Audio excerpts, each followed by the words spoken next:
తెస్సలోనికీయులకు రాసిన 2వ పత్రిక 2వ అధ్యాయము 13వ వచనం చదువుకున్నాం. 2వ అధ్యాయము 13వ వచనం.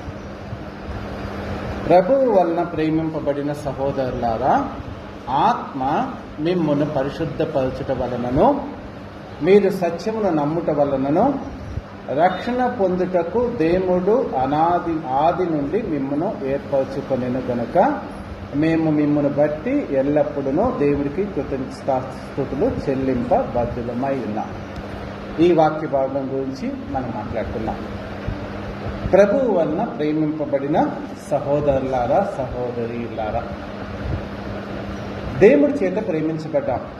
అనాది సంకల్పం ముందే దేవుడి చేత ప్రేమించబడ్డాం కాబట్టి మనమంతా దేవుడు అంటే యేసుక్రీస్తు సిలువలో చేసిన యాగాన్ని మీరు మేము అంతా లోకంలో చాలామంది నమ్మి ఆయన దేవుడిగా అంగీకరించి ఆయన ప్రార్థిస్తూ కీర్తిస్తూ ఆరాధిస్తూ ఆయన చేత ఆశీర్వదించబడుతూ వారి యొక్క ఆధ్యాత్మిక జీవితాన్ని ఈ లోకంలో సంతోషకరంగా సాగిస్తూ తన కుటుంబాన్ని సంతోషకరంగా జీవించేటట్లుగా చేస్తున్నారు.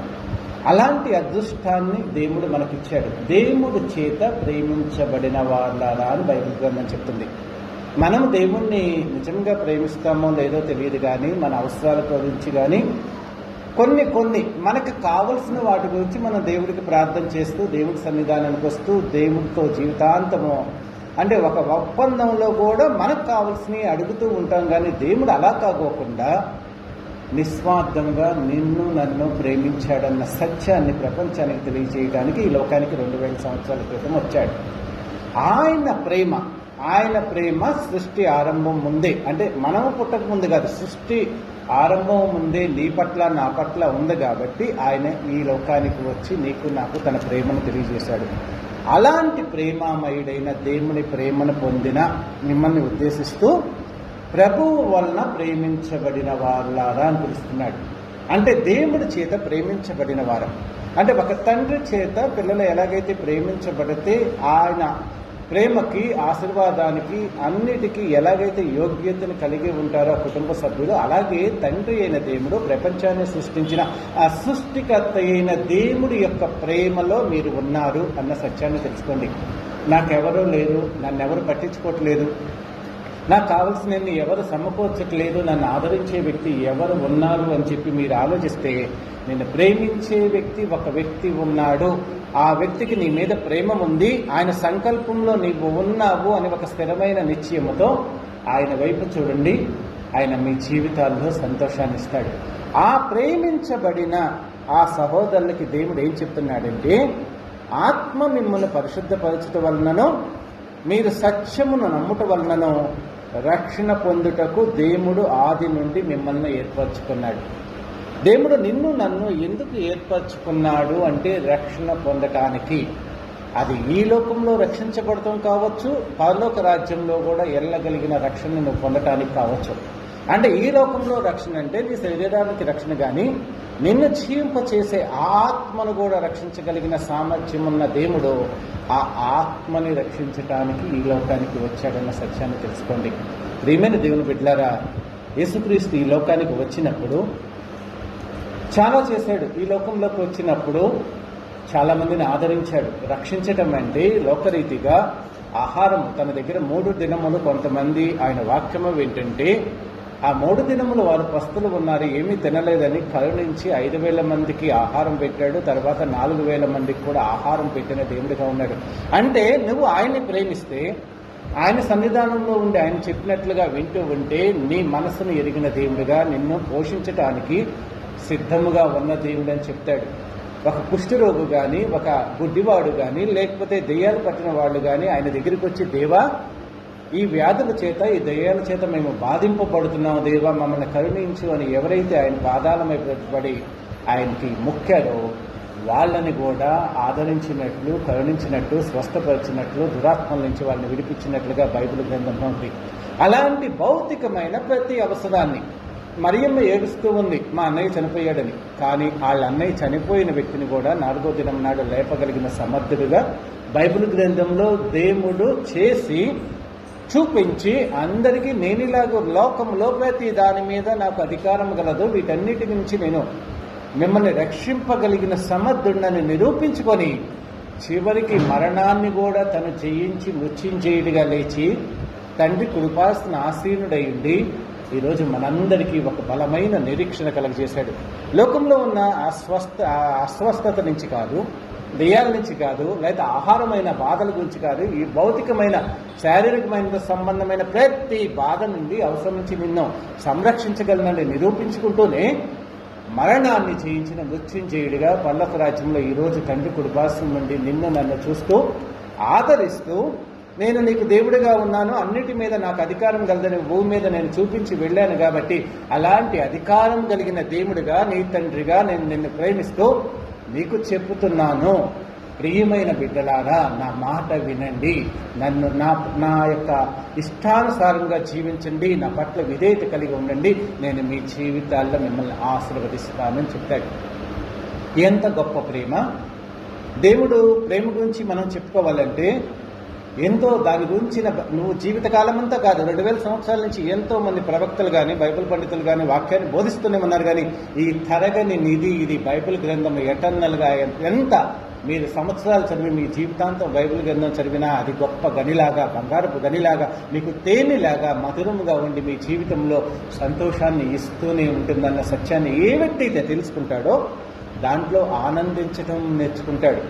అంతేగాని ఇదేదో యాంత్రికమైనది ఆధ్యాత్మిక జీవితం అంటే మా జీవితాల్లో ఇదేదో దేవుడు మమ్మల్ని కాపాడుతాడు కాబట్టి రావాలి అంటే దీంట్లో ఆనందించలేదు.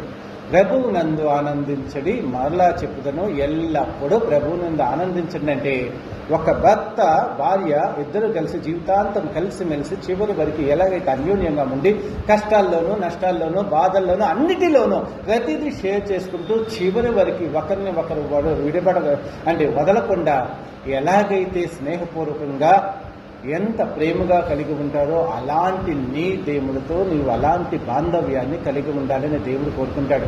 ఎందుకంటే దేవుడు తన ప్రేమను ఆల్రెడీ ప్రపంచం మొత్తానికి చూపించేశాడు కాబట్టి నీవు కూడా ఆయన పట్ల అలాంటి ప్రేమను చూపించాలి అని దేవుడు 2000 సంవత్సరాల నుంచి తన ప్రేమ సందేశాన్ని ప్రపంచానికి మొత్తానికి తెలియచేస్తూ ఉన్నాడు.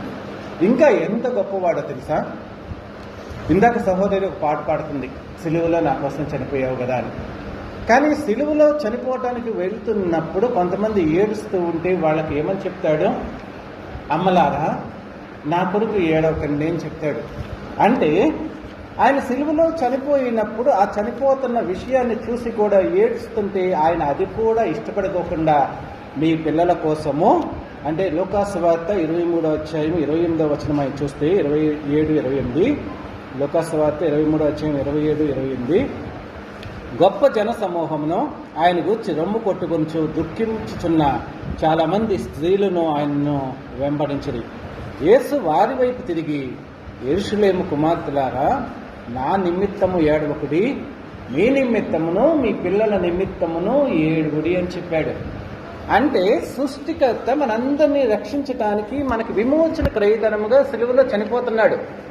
అది ఆయన తండ్రి చిత్త ప్రకారం చేసే ప్రక్రియ. అంటే నువ్వు నేను విమోచించబడాలంటే, నీవు నేను రక్షించబడాలంటే, ఈ లోకంలో నీకు నాకు రక్షణ రావాలి, మనం జీవితంలో సంతోషంగా ఉండాలంటే ఆయన సిలువలో చనిపోవలసిందే. అది దేవుడి నిర్ణయము. ఆ నిర్ణయాన్ని చూసి, దేవుడు చనిపోతున్నాడు అన్న నిర్ణయాన్ని చూసి మనం బాధపడకూడదు. ఆయన సిలువలో చనిపోకపోతే మనకు విమోచన లేదు, మనకి రక్షణ లేదు, మనకి పరలోక రాజ్య ప్రవేశం లేదు. కాబట్టి యేసుక్రీస్తు సిలువలో చనిపోయాడని సంతోషించి ఆనందించాలి. విమోచన కార్యం దేవుడు చేశాడు.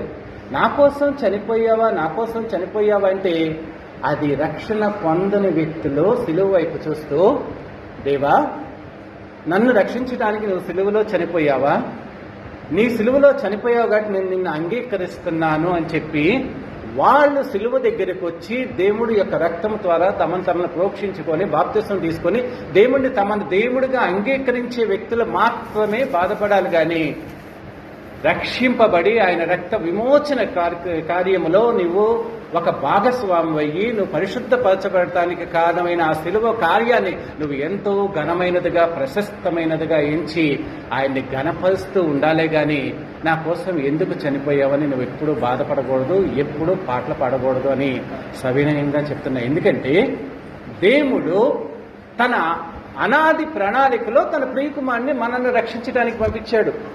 ఒక ఎగ్జాంపుల్ చెప్తాను. ఒక కుటుంబం ఉంది. ఒక పిల్లవాడు పెద్దవాడు అవుతున్నాడు. అతను కలెక్టర్ అవ్వాలని ఉంటాడు. కష్టపడి చదువుతూ ఉంటాడు. సంవత్సరం పాస్ అవ్వాలంటే సంవత్సరం మొత్తం కష్టపడి చదవాలి. ఎప్పుడు తిన్నాడో తెలియదు. ఉదయాన్నే లెగుస్తాడు, ట్యూషన్కి వెళ్తాడు, వస్తాడు, చదువుతాడు, మళ్ళీ వెళ్తాడు, రాత్రి చదువుతూ అలా డిగ్రీ దాకా పాస్ అయిన తర్వాత అతన్ని ఢిల్లీకి పంపిస్తాం, పెద్ద ఇన్స్టిట్యూట్కి.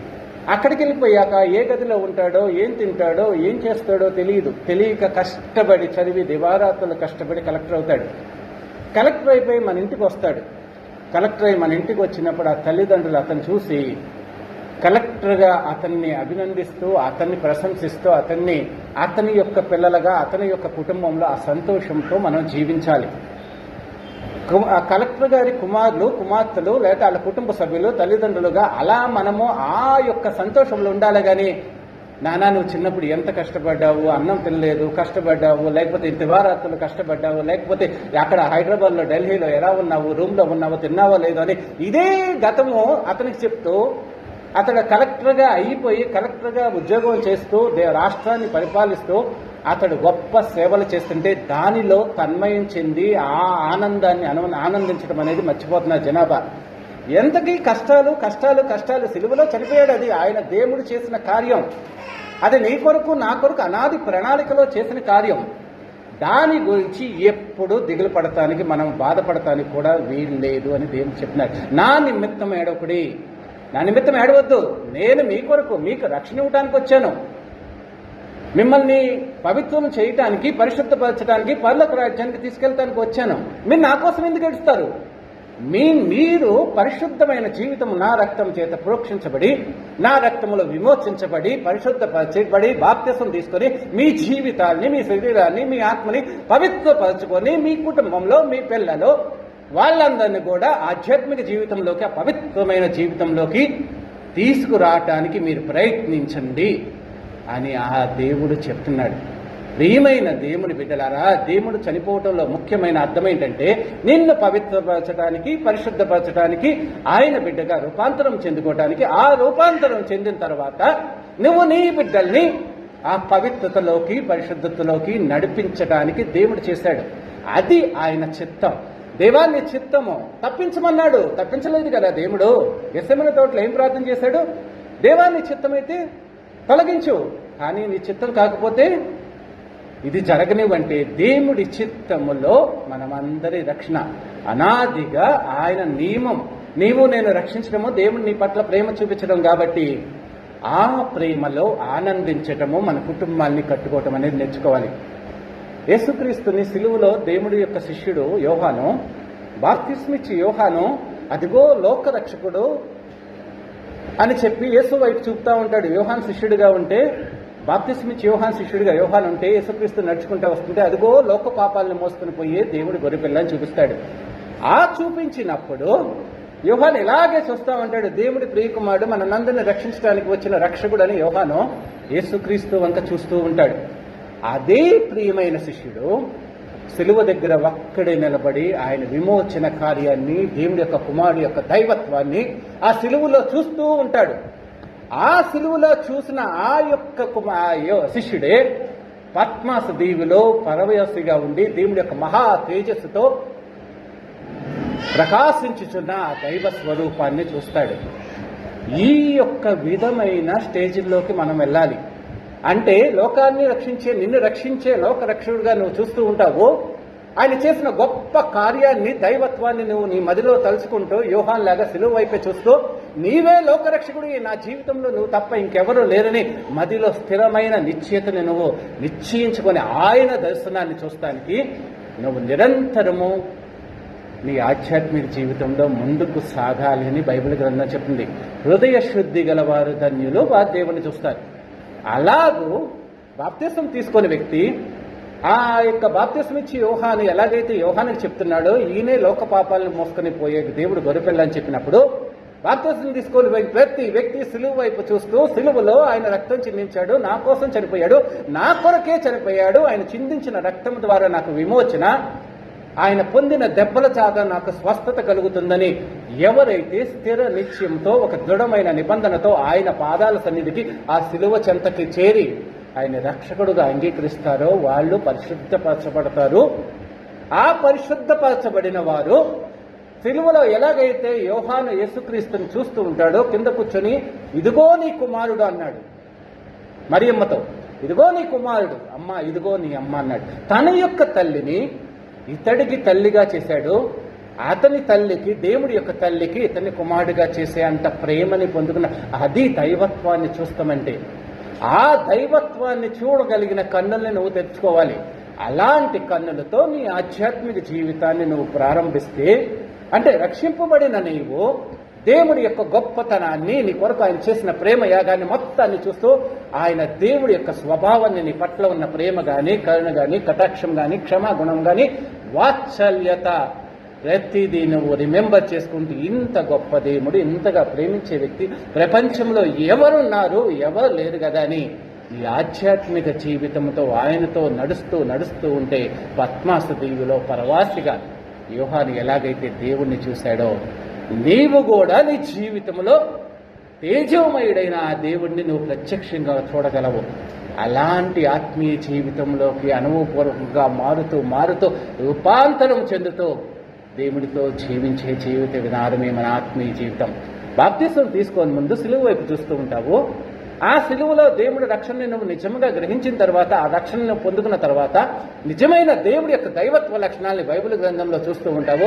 ఆ దైవత్వ లక్షణాలను ఎప్పుడైతే నిజంగా నీకు నీ మనస్సుకి తాకి నిన్ను పరవశుని చేసి ఆనందభరితులను చేసినావో, ఆ ఆనందంతో దేవుడికి నచ్చినట్లుగా నీ జీవిత విధానాన్ని మార్చుకుంటూ దేవుణ్ణి, స్టెఫను ఎలాగైతే దేవుణ్ణి చూశాడో, ఆ యోహాను పద్మస్ దీవిలో ఎలాగైతే శ్రమల కొలిమిలో దేవుణ్ణి చూశాడో, అలాగూ నీవు నీ జీవితంలో దేవుణ్ణి చూడగలిగిన ఆధ్యాత్మికమైన మహోన్నతమైన పరిపూర్ణమైన స్థితికి నువ్వు మార్పు చెందే స్థితికి వెళ్ళాలని దేవుడు కోరుకుంటున్నాడు.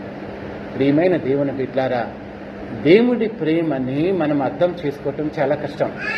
దేవుడు ఎంత ప్రేమమయుడంటే ఆయన నువ్వు ఎంతగా ఆలోచించినా ఆయన ప్రేమ నిరంతరము నువ్వు ధ్యానించినా కానీ ఆయన ప్రేమ నీకు అర్థం చేసుకోవటం కష్టం. యోహాను సువార్తలో ఆయన ప్రేమ గురించి ఎంతో అత్యద్భుతంగా ఉంటుంది. అలాంటి ప్రేమమయుడైన దేవుడు నిన్ను ప్రేమించి ఈ లోకానికి వచ్చి నీ కొరకు ఈ యొక్క ప్రేమ గ్రంథాన్ని, నువ్వు జీవించవలసిన జీవిత విధానాన్ని, నీ రక్షణ భాగ్యాన్ని నీకు ఇచ్చి నువ్వు జీవించవలసిన జీవిత విధానాన్ని నీకు నేర్పి వెళ్ళాడు అన్న సత్యాన్ని తెలుసుకో. లూకాసు వార్త 9వ అధ్యాయము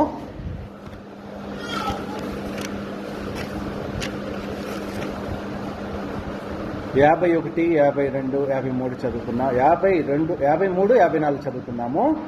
సమరయుల యొక్క గ్రామంలో ప్రవేశించిరి గాని ఆయన యెరూషలేమునకు వెళ్ళ నబిముఖుడైనందున వారు ఆయనను చేర్చుకొనలేదు. శిష్యులైన యాకోబును యోహానును అది చూసి, ప్రభువా, ఆకాశం నుంచి అగ్ని దిగి వీరిని నాశనం చేయనట్లు మేము ఆజ్ఞాపించుట నీకు ఇష్టమా అని అడుగుగా ఆయన వారి తట్టు తిరిగి వారిని గద్దించెను.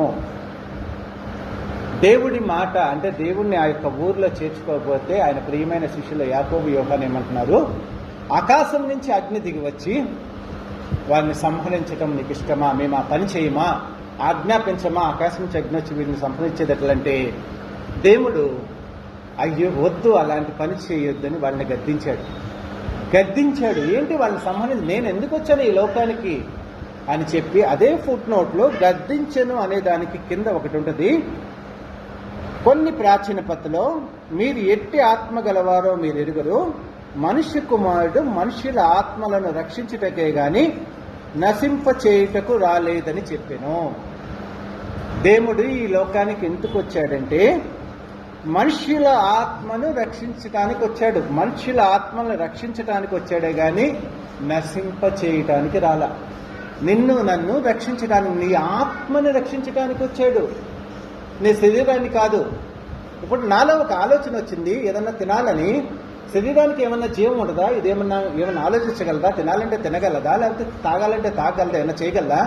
నీ మనస్సు ఈ పని చేయని చెప్పి శరీరానికి చెప్పితే అక్కడి నుంచి వచ్చిన శరీరంలోంచి, నా మనసు నుంచి వచ్చిన ఆలోచనల మూలంగా ఇది చేస్తుంది. నీ పాదాలు ఒక చాటుకు వెళ్ళాలి నీ మనసు చెప్తే పలానా వాళ్ళ ఇంటికి వెళ్ళు, చర్చికి వెళ్ళు, లేకపోతే ఇది చేయని చెప్తే నీ కాళ్ళు నడుస్తాయి. ప్రతిదీ నీ మస్తిష్కంలో నీ యొక్క దేవుడు పెట్టిన ఆ యొక్క జ్ఞానము చొప్పున నువ్వు ప్రతిదీ చేస్తూ ఉంటావు. నీ శరీరము, నీ మనసు మంచిదైతే, నీ ఆలోచనలు మంచిదైతే నీ శరీరం అంతా మంచిదే. మంచి దేవాలయానికి వెళ్ళని చెప్తే దేవాలయానికి వెళ్తావు, సినిమా హాల్కి వెళ్ళని చెప్తే సినిమా హాల్కి వెళ్తాయి నీ కళ్ళు మంచిదాన్ని చూడు, బైబిల్ చదువు, లేకపోతే దేవుడు వాక్యాన్ని విను టీవీలో, లేకపోతే మంచి దేవుడి సృష్టిలో ఉన్న దేవుడి యొక్క ఏర్పాటు చేసిన ప్రతిదాన్ని చూస్తూ దేవుడిలో ఆనందించు, దేవుడిని స్తుతించు, లేకపోతే దేవుడు నీకు ఇచ్చిన వాటిని మంచిగా ఉపయోగించుకో అని దేవుడు చెప్తున్నాడు అనుకో, నీ మనసు వాటన్నిటిని నువ్వు మంచిగానే రిసీవ్ చేసుకుంటావు, మంచిగానే ఆస్వాదిస్తావు, దేవుడు స్తుతిస్తావు. అలా కాకుండా నీ మనసు ఆ కళ్ళతో చెడు చూపులు చూడు, సీరియల్స్ చూసుకో, సినిమాలు చూసుకో, లేకపోతే లోకంలో ప్రతి పాపాన్ని చూస్తూ ఎంజాయ్ చేయి, అల్లరితో కూడిన ఆటపాటలు కానీ రకరకాలైన వ్యతిరేకమైన, దేవుడికి వ్యతిరేకమైన దాంట్లో నువ్వు ఆనందించు నీ మనసు చెప్పిందనుకో, నువ్వు అలాగే చేస్తూ ఉంటావు. ఏదైనా నీ శరీరాన్ని నియంత్రించేది నీ మనస్సే కానీ నీ శరీరంలో ఎటువంటి అపవిత్రత లేదు. నీ శరీరం ఎందుకంటే అది మట్టి, మన్నైనది, తిరగా మట్టి. దేవుడు మట్టితో దాన్ని తయారు చేశాడు. నీ ఊపిరి, ఆయన ఊపిరి పోసి జీవాత్మతో నిన్ను తయారు చేశాడు. నా శరీరం పాపం చేస్తుంది అన్న తలంపు మీకు చాలా తప్పు. నీ మనస్సు ఎలాంటి ఆలోచన చేస్తే, నీ మనస్సు ఎటువైపు మంచిగా ఆలోచిస్తే మంచిగా చేస్తుంది నీ శరీరం. అదే చెడుగా ఆలోచిస్తే చెడ్డ పనులు చేయడానికే ఇష్టపడుతుంది. నీ మనసు తాగు అందనుకో నువ్వు తాగుతావు, చూడు అందనుకో చూస్తావు. అదే విధంగా నువ్వు చర్చికి వెళ్ళు, బైబిల్ చదువుకొని నీ మనసు చెప్తుందనుకో, దేవుడు పరిశుద్ధంగా ఉండమన్నాడు కదా, దేవుడు పవిత్రంగా ఉండమన్నాడుగా, దేవుడు అపవిత్రమైన స్థలాలకు వెళ్ళొద్దన్నాడు కదా, అలా నాతో మాట్లాడుతున్నాడు కదా, నువ్వు అలా ఉండాలి కదా, నీ మనసు చెప్తుందనుకో, నువ్వు లోకంలోకి వెళ్ళాలనుకున్నా కానీ నీ మనసు దాన్ని కంట్రోల్ చేస్తూ ఉంటే మంచిగా జీవించడానికి ప్రయత్నిస్తూ ఉంటావన్న సత్యాన్ని తెలుసుకో. శరీరము అంటే నీ మనస్సు ఇహలోకంలో ప్రతిదీ జిహ్వ చాపల్యంతో, అంటే శరీరాశ, నేత్రాశ, జీవపు డంబం అంటావు, వాటికి ఆకర్షితులైనప్పుడు నీ మనసుని నియంత్రించుకునేటట్లుగా నీ హృదయాంతరంగంలో దేవుడి యొక్క ఆలోచనలతో, దేవుడి యొక్క ప్రేమమైన ఈ బైబిల్ గ్రంథంలో వాటితో నిన్ను నువ్వు నింపుకొని మంచిగా జీవించడానికి ఏ వ్యక్తి అయితే ప్రయత్నిస్తాడో ఆ వ్యక్తి తన జీవితాన్ని కంట్రోల్ చేసుకుంటాడు. లోకంలో చాలామంది మంచివాళ్ళు ఉన్నారు. ఎందుకంటే మంచిగా జీవించాలి, నేను మంచివాడిగా ఉండాలి, నేను మంచిగా జీవించాలి, నేను ఎందుకు ఇలా దుర్మార్గుడు అయిపోవాలి, ఆ చెడు లక్షణాలు ఎందుకు నేర్చుకోవాలి అని మనసులో స్థిరమైన నిశ్చయం చేసుకోవడం మూలంగా కూడా దేవుడిని నమ్ముకోని వాళ్ళు లోకంలో ఎంతో మంది మంచిగా ఉన్నారు. మరి దేవుడి యొక్క వాక్యం తెలుసు, దేవుడి యొక్క పరిశుద్ధ గ్రంథంలోని దేవుడి యొక్క జ్ఞాన వాక్కులు తెలుసు, ఏది మంచో ఏది చెడో దేవుడు ప్రతిదీ నీకు విశదీకరించి చెప్తున్నాడు.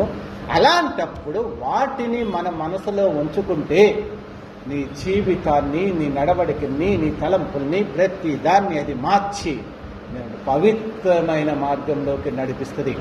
మనం చేసే పనుల ద్వారానే మనకి కష్టం వస్తుంది. చాలామంది ఉంటారు, వాళ్ళు తల్లిదండ్రులకు అవిధేయంగా వెళ్ళి లోకంలో రకరకాల పనులు చేస్తారు, అప్పుడు నష్టం కలుగుతుంది. కానీ ఎప్పుడైతే తల్లిదండ్రుల మాట వింటారో వాళ్ళకు ఒకవేళ బయట నష్టం కలిగినా కానీ ఆ తల్లిదండ్రులు గుండెలకు హత్తుకొని, అయ్యో మేము మీకున్నాము, నష్టమేం లేదని ఓదార్చినట్లుగా మనంతట మనము మంచిగా జీవిస్తే మనకు వచ్చే కష్టాల నుంచి మనం ఆదరించే వ్యక్తులు ఉంటారే కానీ మనం కావాలని మన యొక్క చెడు స్వభావంతో, లోకంలో ఆశలతో ఇష్టానుసారంగా జీవిస్తూ అయినా కానీ నన్ను మా కుటుంబం ప్రేమించాలి, సంఘ సభ్యులు ప్రేమించాలి, దేవుడు ప్రేమించాలి అనుకోవటం ఎంత అంటే అది నిజమా కాదా అనేది మనల్ని మనం ఆలోచించుకున్నాం. ప్రియమైన దేవుని బిడ్డలారా, దేవుడు నిన్ను రక్షించడానికి వచ్చాడు, నీ ఆత్మని రక్షించడానికి వచ్చాడు, నీ స్వభావాన్ని రక్షించడానికి వచ్చాడు. నిన్ను ఈ లోకములో లోకమైన ఆ యొక్క జీవిత విధానం నుంచి మార్చి మంచి దేవుడికి నచ్చిన బిడ్డలాగా మార్చుకోవడానికి దేవుడు వచ్చాడు అన్న సత్యాన్ని తెలుసుకో. మరి అలాంటి సత్యాన్ని తెలుసుకున్న మనము ఈ వాక్య భాగంలో చెప్పినట్లుగా 2 తెస్సలోనికెళ్లి పత్రికలో ఆత్మ మిమ్మల్ని పరిశుద్ధపరచుట వలనను మీరు సత్యమును నమ్ముట వలనను రక్షణ పొందుటకు దేవుడు ఆది నుండి మిమ్మల్ని ఏర్పరచుకున్నాడు. దేవుడికి అసలు మీ పట్ల ఉన్న ఉద్దేశం ఏంటి? దేవుడు మిమ్మల్ని ఎందుకు ఏర్పాటు చేసుకున్నాడు, ఎందుకు ప్రేమించాడంటే ఆత్మ మిమ్మల్ని పరిశుద్ధపరచుట వలనను. దేవుడి యొక్క ఆత్మ, పరిశుద్ధాత్మ నిన్ను పరిశుద్ధపరుస్తుంది. ఆ ఆత్మ నీతో మాట్లాడినప్పుడు నీలో ఉన్న ఆయనకి వ్యతిరేకమైన ప్రతి తలంపు పోయి మంచి తలంపులు వస్తాయి. సౌలు తమస్కు మార్గాన్ని వెళుతూ వెళుతూ వెళుతూ సంఘాన్ని హింసించాలనుకున్నప్పుడు దేవుడు అతనితో మాట్లాడాడు. సౌలా సౌలా నీవు నన్నేలా హింసించుచున్నావని దేవుడి ఆత్మ ఒక స్వరూపంగా తనతో స్వరంతో మాట్లాడితే సౌలు దేవుడి యొక్క ఆత్మకి లోబడి నేనేం చేయాలని అడిగాడు. నేనేం చేయాలంటే దేవుడు చెప్పాడు, బాప్తిస్మం తీసుకో, నా సేవ జరిగించు, నాకు నచ్చినట్లుగా జీవించంటే ఆత్మ అతన్ని ప్రేరేపించడం మూలంగా పరిశుద్ధపరచడం మూలంగా అతడు పరిశుద్ధపరచబడతాడు. పరిశుద్ధాత్మ తన వాక్యాన్ని ప్రపంచం మొత్తం వెల్లడి చేస్తుంది. అది ప్రకటించబడుతుంది. ప్రకటించబడినప్పుడు ఆ పరిశుద్ధాత్మ ప్రేరేపణ ద్వారా ప్రకటించబడిన వాక్యము ఏ మనిషి హృదయానికైతే తట్టుకొని తగిలి అతడు కదిలించబడతాడో ఆ వ్యక్తిలో ఆత్మ పరిచయం మొదలుపెట్టి వాళ్ళు మార్పు చెందటానికి, ఆ రోజే వాళ్ళ ఆత్మీయమైన రక్షణ పొందటానికి అది ఆస్పదం అవుతుంది. పెంతెకొస్తు దినం నాడు శిష్యులు పరిశుద్ధాత్మను పొందారు.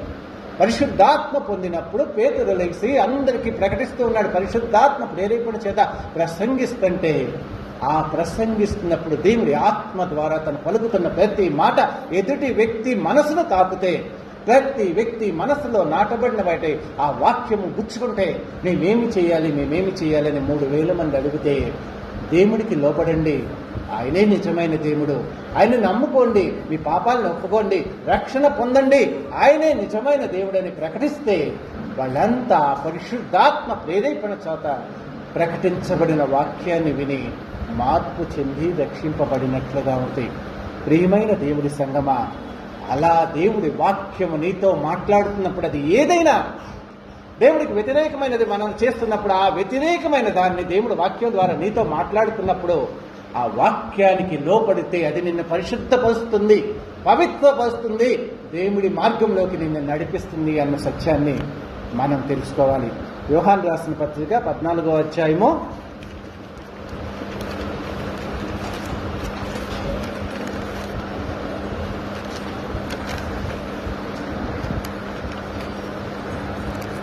16వ అధ్యాయం చదువుకున్నాము. 16వ అధ్యాయము 8, 9 వచనాలు చదువుకున్నాము. 16 ఆయన వచ్చి పాపమును గూర్చియో నీతిని గూర్చియో తీర్పును గూర్చియో లోకమును ఒప్పుకొన చేయును. పైన అదే 7వ వచనము చూసినట్లయితే, నేను మీతో సత్యము చెప్పుచున్నాను, నేను వెళ్ళిపోవటం వలన మీకు ప్రయోజనకరము, నేను వెళ్ళని ఎడల ఆదరణకర్త మీ యొద్దకు రాడు, నేను వెళ్ళిన ఎడల ఆయన మీ యొద్దకు పంపుదను అంటాడు. దేవుడి యొక్క పరిశుద్ధాత్మ ఈ లోకానికి వచ్చినప్పుడు దేవుడు వాక్యము ద్వారా అది నీతో మాట్లాడుతున్నప్పుడు ఏం చేస్తుందంటే, ఆ వాక్యము దేవుడి యొక్క ఆత్మ ద్వారా ప్రకటించబడుతున్న వాక్యము పాపమును గూర్చి నిన్ను ఒప్పింపచేస్తుంది, నీతిని గురించి ఒప్పింపచేస్తుంది, ఆయన రాకడ గురించి ఒప్పింపచేస్తుంది. అయ్యో నేను ఇంత దేవుడికి అవిధేయుడిగా ఉన్నానా, దేవుడు ఉగ్రత పొందటానికి నేను ఇంత సిద్ధముగా ఉన్నానా అని చెప్పి నీ హృదయ అంతరంగంలో ఒక మార్పు తెచ్చి నిన్ను పవిత్రమైన వ్యక్తిలాగా తీర్చిదిద్దుతుంది. అంటే దేవుడి యొక్క ఆత్మ, పరిశుద్ధాత్మ నీతో మాట్లాడినప్పుడు నీలో ఉన్న ప్రతిదీ స్పష్టంగా తెలియచేసి మన హృదయ అంతరంగంలో ఆయనకు వ్యతిరేకమైనది, అంటే లోకంలో కూడా మన కుటుంబ జీవితానికి కూడా నచ్చనిది దేవుడు నీకు తెలియచేసి నీలో ఉన్న పాపాన్ని తెలియచేస్తుంది, ఎలా మంచిగా జీవించాలో తెలియచేస్తుంది, లేకపోతే దేవుడు ఎలా శిక్షిస్తాడో తెలియచేసి నిన్ను మంచి మార్గంలోకి నడిపించి నిన్ను శుద్ధీకరించడానికి ప్రయత్నిస్తుంది అన్న సత్యాన్ని తెలుసుకోండి. అంటే మొట్టమొదటిగా ఆ ఆత్మ నిన్నేం చేస్తుంది, పరిశుద్ధపరచడానికి ప్రయత్నిస్తుంది. దేవుడి వాక్యము నిన్ను పరిశుద్ధపరచబడుతుంది. ఆయన వాక్యము చేత ఉదక స్నానము చేయించి మిమ్మల్ని పవిత్రపరచడానికి దేవుడు ఆయన వాక్యాన్ని ఇచ్చాడు. ఆయన ఆత్మ ద్వారా దేవుడి వాక్యాన్ని మీరు వినినప్పుడు మీ జీవితంలో పరిశుద్ధపరచబడిన వారై ఉండటం అనేది అది దేవుడి చిత్తము.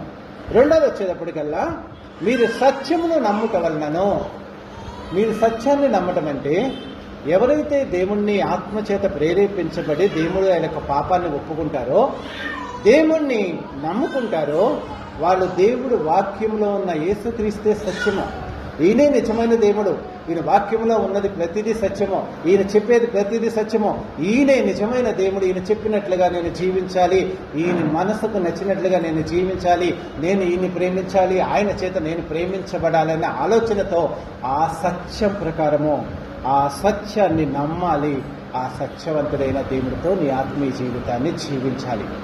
అంటే దేవుడు వాక్యానుసారమైన జీవితాన్ని బాప్తిసం తీసుకొని నీవు జీవించడం అనేది మొదలుపెట్టి సత్యముగా ఆయన్ని సత్యముతో ఆత్మతో ఆరాధించడం మొదలు పెడతామంటే ఆ సత్యాన్ని నువ్వు నమ్మాలి. సత్యవంతుడైన ఆ క్రీస్తుని నీ ఆత్మతో ఆరాధించడము, ఈ లోకంలో ఆత్మీయ జీవితం నడుపుకోవటం అనేది చేయాలి. మూడోది వచ్చేటప్పటికల్లా రక్షణ పొందుటకు దేవుడు ఆది నుంచి మిమ్మల్ని ఏర్పరచుకున్నాడు.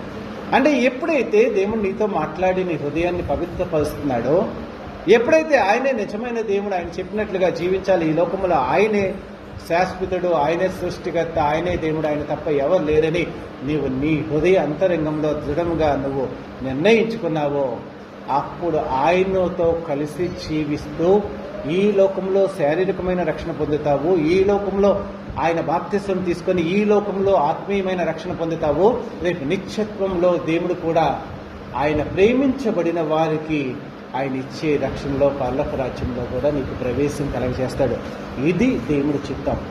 అది అనాది సంకల్పం చొప్పున దేవుడు నీ కొరకు నా కొరకు సమస్త మానవాళి కోసం ప్రపంచవ్యాప్తంగా దేవుడు నీ కొరకు ఏర్పాటు చేశాడు.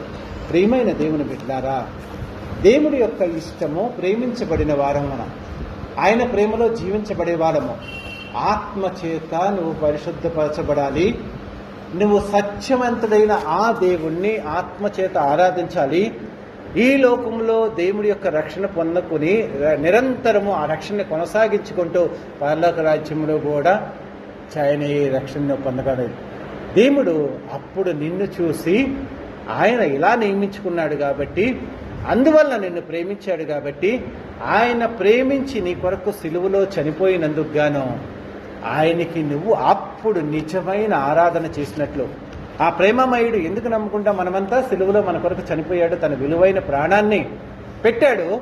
ఆ పెట్టినందుకు గాను ఆయనకు జీవితాంతం మేము నిన్నే స్తుతిస్తాం. దేవా, నా కోసం నన్ను ప్రేమించే వాళ్ళు ఎవరున్నారు, నా కోసం చనిపోయే వాళ్ళు ఎవరున్నారు, నీవే కదా నా కొరకు చనిపోయింది దేవా అని చెప్పి నిరంతరము ఆయనకి మనము ఆత్మీయమైన జీవితంలో ఆయన కోరుకున్న జీవితాన్ని ఆయన కోరుకున్నట్లుగా నీవు జీవిస్తూ, అవును దేవా, నీవు నన్ను ప్రేమించి నా కొరకు సిలువలో చనిపోయావు కదా, నేను కూడా నిన్ను ప్రేమిస్తూ అందరినీ నేను వదిలేసి అందరినీ వ్యతిరేకించి నీ కొరకు నా జీవితంలో జీవించడానికి సిద్ధపడి నీ కొరకే జీవిస్తూ యథార్థంగా సత్యంగా నీ కొరకు జీవిస్తున్నాను దేవా అని నువ్వు జీవించగలవు.